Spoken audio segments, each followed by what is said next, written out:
Chapter 2: The Art of Life Through the Four Seasons. Hungdi said, the 3 months of the spring season bring about the revitalization of all things in nature. It is the time of birth. This is when heaven and earth are reborn. During this season, it is advisable to retire early.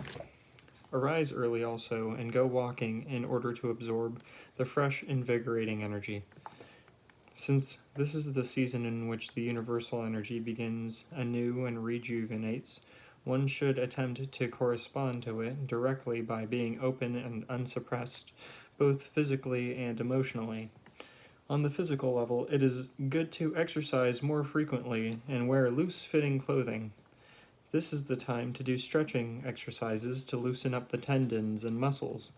Emotionally, it is good to develop equanimity. This is because spring is the season of the liver, and indulgence in anger, frustration, depression, sadness, or any excess emotion can injure the liver. Furthermore, violating the natural order of spring will cause cold disease, illness inflicted by atmospheric cold during summer. In the 3 months of summer, there is an abundance of sunshine and rain.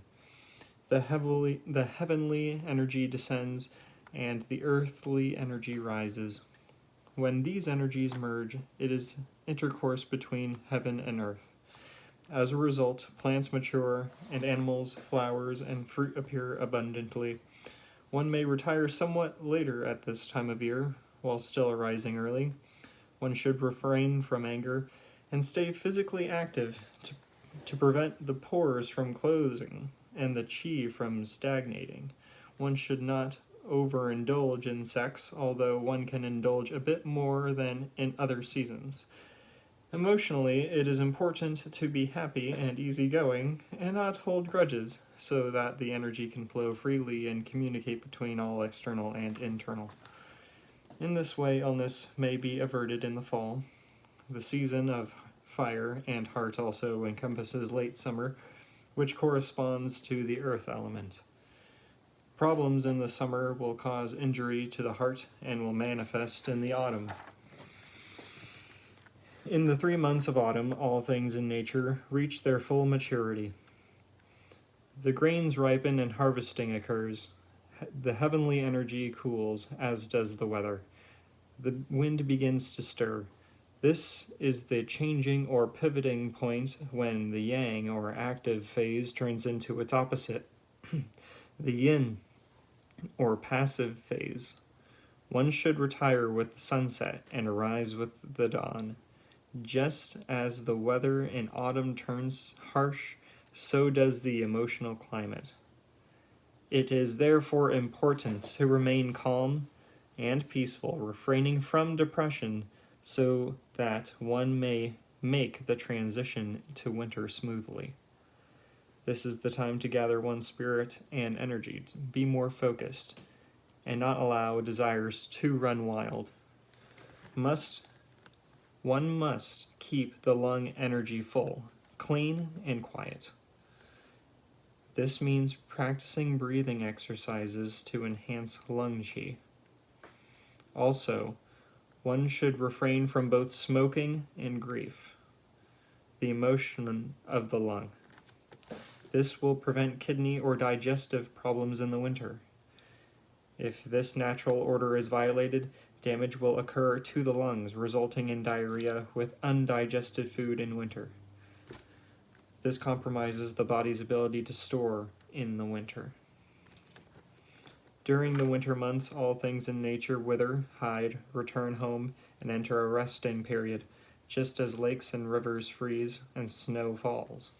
This is a time when yin dominates yang. Retire early and get up with the sunrise, which is later in winter. Desires and mental activity should be kept quiet and subdued. Sexual desires especially should be contained, as if keeping a happy secret. Stay warm, avoid the cold, and keep the pores closed. Avoid sweating. The philosophy of the winter season is one of conversation and storage. conservation and storage. Without such practice, the result will be injury to the kidney energy. This will cause Wei Ju, causing of weakness, atrophy of muscles, and coldness in spring, manifesting as paralysis, Wei flaccid syndrome, arthritis, or degeneration of the bones and tendons. This is because the body has lost its ability to open and move in the spring. So, the full cycle can be seen. Spring is the beginning of things, when the energy should be kept open and fluid. Summer opens up further into an exchange or communication between internal and external energies. In the fall, it is important to conserve. Finally, the winter is dominated by the storage of energy. Hung Di continued, the heavenly energy is bright and clear, continuously circulates, and has great virtue. This is because it does not radiate its brilliance, for if it did proclaim itself, neither the sun nor the moon would be visible. People should follow the virtuous way of heaven, not exposing their true energy. In this way, they will not lose it, or be subject to attacks of evil energies, which will produce illness in the body. If the body is attacked by an evil energy, its own energy will become stuck, just as when the clouds cover the sky, obscuring sun and moon, causing darkness. The heavenly energy naturally circulates and communicates with the earth's energy. The heavenly energy descends and the earthly energy ascends. When this intercourse takes place, these energies merge. The result is a balance of sunshine and rain, wind and frost, and the four seasons. If the heavenly energy becomes stuck, sunshine and rain cannot come forth. Without them, all living things cease to be nourished and lose their vitality. An imbalance manifests as storms and hurricanes. Severe and harsh weather disrupts the natural order, causing chaos and destruction. In the past, the sages were able to observe the signs and adapt themselves to these natural phenomena, so that they were unaffected by exogenous influences or evil wind, and were able to live long lives. If one does not follow the play of the elemental energies according to the seasons, the liver energy will stagnate, resulting in illness in the spring. In summer, the heart energy becomes empty, and the yang energy is exhausted.